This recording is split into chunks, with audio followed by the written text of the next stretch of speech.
Hello, everyone, and welcome to another wonderful Amplify Austin campaign with Rancho Alegre.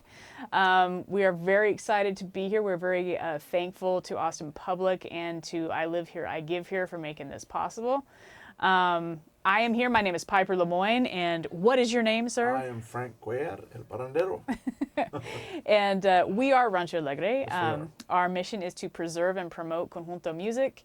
And we are based here in Austin. We are a tiny little nonprofit. We love Amplify Austin, and we have some special history with Amplify Austin. Last year, we we produced an annual conjunto festival, Austin's only conjunto music event, as far as on a grand scale. Support your local bands. They do play all over town. That's right. But as far as the festival goes, that is the only big conjunto event in town. So, conjunto music, for people that aren't familiar, we're gonna be playing some clips of some of our favorite projects, and and so you will get to know conjunto music here in a little bit. And one of the things that you have to like, if you like conjunto music, or if you're gonna enjoy it, is dancing, and the accordion. Of course, squeeze box. So the squeeze box is the star of the show. Although there are some practitioners out here that put some other instruments, because that's the beginning of it. But that's a very old style. The common modern conjunto is an accordion, a bajo sexto, a bass, and drums. And you got two people singing most of the time. Sometimes you've got three, sometimes you've got one. So, and it's in Spanish lyrics. It comes from polka, German polkas, Czech polkas, and the like. That's and right. They've borrowed some other rhythms from other countries. And it is Texas music, born in the Rio Grande Valley. And we just love it. Yes, we do. I mean, in the origins, it's like it was the Hispanic soldiers that went to World War II and were overseas and got to introduce, to all types of different polkas. And World War I and, even. And even World War I. So. And in the fields with in with the immigrants. So it's a mishmash. Yes, it is the first fusion. Yeah, like to say. absolutely. Fuse those rhythms and those instruments with the traditional Mexican songs. That's right. That's right. So you've been a conjunto fan all your life. Yes, 5 years old was when I saw my first show. I was the youngest of the family, and we were a family of 9, actually, plus my parents. And everyone was out of the house, and I'm the last one there, and they couldn't really, leave me with just anybody or leave me alone. So I was like, no, I'll go. I'll sit. I'll be good, and my first band that I saw, and from there, I was hooked. I was hooked on it. At the Rockin' M, right? At the Rockin' M here in Austin. A lot on of the folks outskirts of Austin. That's right. A lot of folks watching are going to be remembering that Yes, place. the Rockin' M ballroom. They might even have been there when El Diablo showed up. Yeah. That's right. So that's the legend of Texas dance halls. Is that what you want to tell it? Well, it was basically a story because back then clubs weren't really a thing. It was dance halls, and it was a family dance hall. When you went to the dance hall, sometimes you brought your whole family. And it was tough for single men because to ask a young lady to dance, first you had to ask the father, and then the daughter. So you had two chances of getting turned down. Right. So what kind of odds are those? Yes, so this story came up because parents didn't want their kids sneaking out of the house to go to the Rockin' M dance without them. Right. So they made up a legend of the devil was there dancing with a lady, and here's a key point, that snuck out of the house to go to the dance. And he was sharp dressed. He was sharp dressed, handsome, but he just had chicken legs. Chicken legs. Or chicken feet. Chicken say, feet, yeah. right. And, or goat feet, and some of them say, yeah.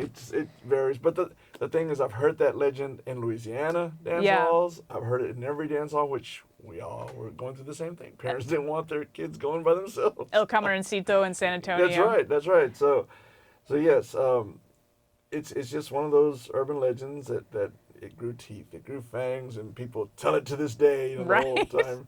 Don't you go without your parents' permission, because this is what happened back in the day. But it's part of the tradition. It's part of the conjunto tradition Oh, I love it. for It's a for great that story. the dance halls If I was and able, the I'd make a history. movie about it. Yeah, totally. It's- But so we work to preserve and promote conjunto music, and that was just a small sliver of part of the folklore that goes along with it, right? right. And so we have several projects. We do the Rancho Alegre Conjunto Festival that's coming up Correct. April 5th through the 7th at the Doris Miller Auditorium. Free. All ages are welcome. Yes. That's another situation where we're going to turn that place, that historic place, into a dance hall for 3 days, and we're really excited about it. Well, So the Doris Miller was actually where I wanted to have when we first started way back when. yeah, The problem was that it was unavailable. Of course, they were renovating it, I believe, or something. Mm-hmm. But it always was a home of music. yes, Some of your best R&B legends played there. So we're bringing the music back. and early Tejano orquestas Yes. in the early 60s. Well, the and thing the about 70s. orquestas, which is the other side of Tano music, to where conjunto is accordion and bajo, the orquesta is horn driven. So, and the thing about orquestas is that they also played R&B or the disco, whatever was hitting of the day, they did it all. Yeah, Which is very special if you think about it. Yeah. So we're like I said, we're bringing music back to the Doris Miller, and we hope this is a trend because I love that place. I do too. So It many is so many memories. historic building. Yes, a historic building, So and we've been in some excellent places. We started out, of course, at the Moose Lodge, which gave it the small town conjunto dance hall feel, and then they closed down and or they were sold, I believe. And then we went to Stubbs, which gave it the ranch feel because conjunto is also ranch hand music. I was young enough to be able to pick fruits. Also, we were migrants. Traveling from Michigan to Florida, just depending on the season. And these bands would come out there and play, and and it's easy for an accordion and a bajo sexto to play. yes, They're very portable. You'll even see people at the bus stop in East Austin Right, with an accordion, if you're lucky. and the thing back then is that's when I realized, like today's world, we think of migrant workers or field workers as Hispanic, but back in the day, and I'm sure it's still there, it just doesn't get the media coverage. There was Irish people, there was German people. It's just a mix of all kinds of immigrants, and they all, at the end of a hard-working day, because there was no TV, connection or anything. They would make a bonfire, and everyone busted out their violins or their whatever Whatever they instrument had. from their country that was the main instrument, busted out, and it was just magic.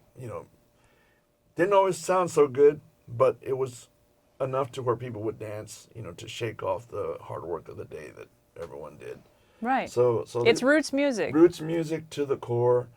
And that's why I tell people, if it's cultural music, I love it because it just takes me back to that special place when, no one was looking at you like, well, he don't speak English, stay away. No, people would extend a hand and we'd party together. Yeah. So out of that grows conjunto, which is what we work on. Conjunto, that's right. So that's why it's very special to me. And that's why we're raising money tonight. That's right. We are raising money during Amplify Austin because our nonprofit exists. We are grassroots. We do not have paid staff. No. It is me and Baldomero most Yes. of the time, and then we have contractors who help us run our festival because right. we can't do it alone. Oh, We no. have an incredible staff and volunteers. That's right. So, but your donation today and tonight through tomorrow helps sustain us, helps keep our festival and our other events free admission, and it also helps us fund our interview trips, which That's we will right. be talking about here in a few minutes. Our Rancho Alegre Records independent record label, Yes. and other projects that we have. So we work year-round to preserve and promote conjunto music here in Austin and beyond.